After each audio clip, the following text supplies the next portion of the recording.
No? Yeah? 17 again? What about that one? Yeah. Zac Efron? Yeah? Jesus Christ, okay. Little preamble then. Essentially, what it is, Hot Tub Time Machine, 17 again, they're kind of the same thing, but a little bit different. The character wishes they could go back and change something about when they were younger. In these two movies, it's high school in particular, right? So they're older now, and they're like, oh, my life would have been so much different if this thing would have happened instead of that thing, and it would have changed the whole trajectory of my life, blah, blah, blah.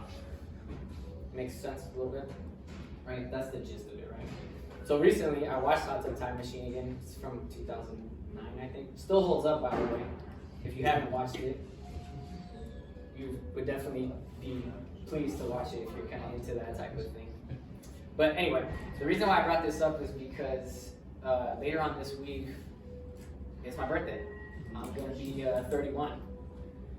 And so, watching that movie, I started thinking about, like, I'm not thinking about high school. I don't really care about that. High school is fine. But I was like, what would I have done differently knowing what I know now when I was 21? And so I played around with it and I thought about some things, and that's what I'm going to present to you guys today.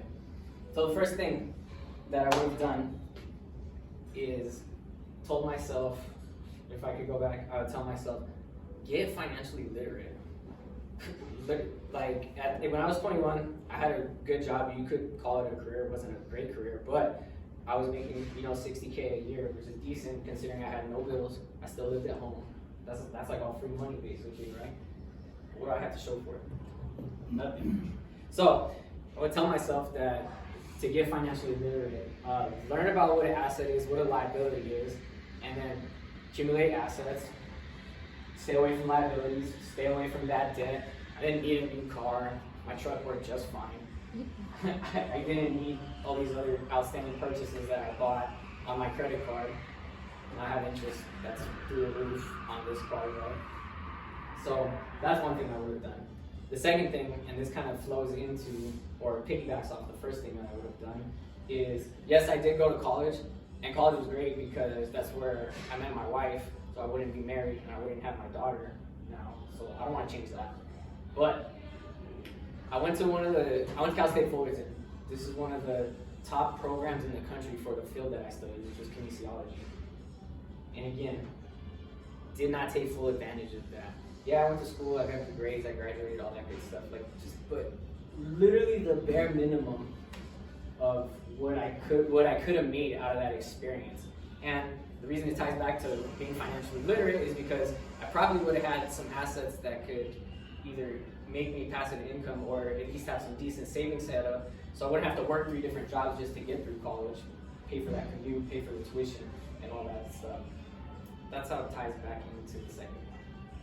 So again, I would tell myself to still go to the same college, great, but take advantage of it and really squeeze all the juice out of it. It's kind of like Toastmasters, where it's like you're gonna get out of it what you put into it. If you come in here and you kind of, like Frank said, you kind of just go through the motions and you do the things, but really you'll excel and grow so much more if you actually put in more effort and go above and beyond to get the most out of your experience. It's the same thing for college, that's what I should have done there. And then the third thing that I would either, I guess, tell myself on this one, instead of like go back and change, is just that there's no wrong answers.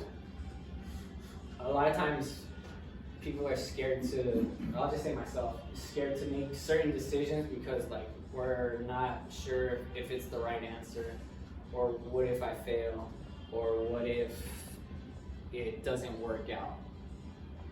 Now, knowing what I know now, that's fine. As long as you don't die, and you're still breathing, and you can still live and still take action, then cool. Like, who cares if you fail? What's the worst that's gonna happen? You're gonna go broke, okay? Make more, you can still work, right? Like I said, as long as you don't die. Not really no wrong answers. As long as you know, like in your heart of hearts, that you are comfortable with the decision that you're gonna make, whether it could be something very minor or something very major. But just be okay with the decision that you make, and then just that's it. Go from there and keep moving. So those are all 3 things that being where I am now, that's what I would have told myself to do differently 10 years ago when I was 21. And so, if we think about it, life is really just a series or a sequence of moments, right? Decision to decision leads to this. This decision plus this decision makes this result instead. And so, I know I'm kind of sounding a little negative about myself, but I'm actually happy with where I'm at right now in my life.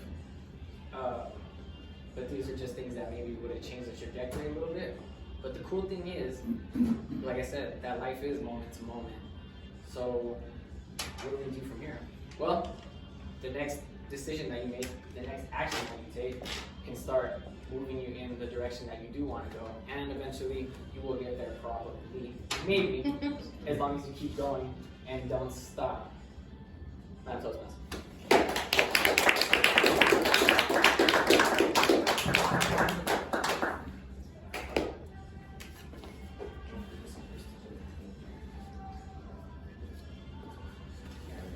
Okay, can we get a minute